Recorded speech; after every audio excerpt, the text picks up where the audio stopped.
Tree കിച്ചണിലെ പുതിയ എപ്പിസോഡിലേക്ക് ഏവർക്കും സ്വാഗതം. വളരെ എളുപ്പത്തിൽ തയ്യാറാക്കാൻ സാധിക്കുന്ന സിമ്പിളായ ഒരു റെസിപ്പിയാണ് ഇന്നിവിടെ പരിചയപ്പെടുന്നത്.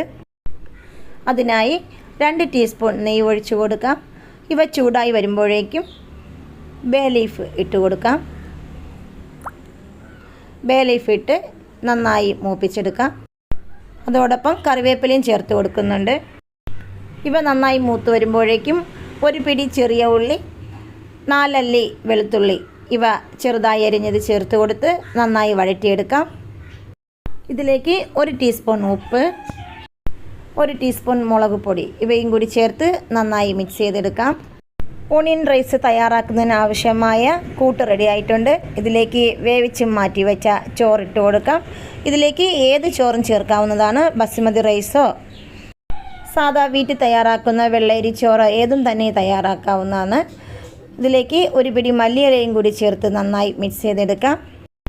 ഇത്രയേ ഉള്ളൂ. വളരെ സ്വാദിഷ്ടമായ ഓണിയൻ റൈസ് റെഡി ആയിട്ടുണ്ട്. എല്ലാവരും ഇതൊരു പ്രാവശ്യം ട്രൈ ചെയ്ത് നോക്കുക. കുട്ടികൾക്ക് വെറൈറ്റി ആയിട്ട് തയ്യാറാക്കി കൊടുക്കാൻ സാധിക്കുന്ന ഒന്നാണ്. ഇതോടൊപ്പം തൈര്, തക്കാളിക്കറി, പൊട്ടറ്റോ ഫ്രൈ ചെയ്തത്, ഇങ്ങനെ ഇഷ്ടമുള്ള കൂട്ടുകറികൾ ചേർത്ത് കഴിക്കാവുന്നതാണ്. ഇങ്ങനെ വ്യത്യസ്തമായി തയ്യാറാക്കി കൊടുക്കുമ്പോൾ കുട്ടികൾ വളരെ ഇഷ്ടത്തോടു കൂടി കഴിക്കും. ഈ വീഡിയോ ഇഷ്ടമായ ലൈക്ക് ചെയ്യുക, ഷെയർ ചെയ്യുക. ഈ ചാനൽ സബ്സ്ക്രൈബ് ചെയ്തിട്ടുണ്ടെങ്കിൽ സബ്സ്ക്രൈബ് ചെയ്ത്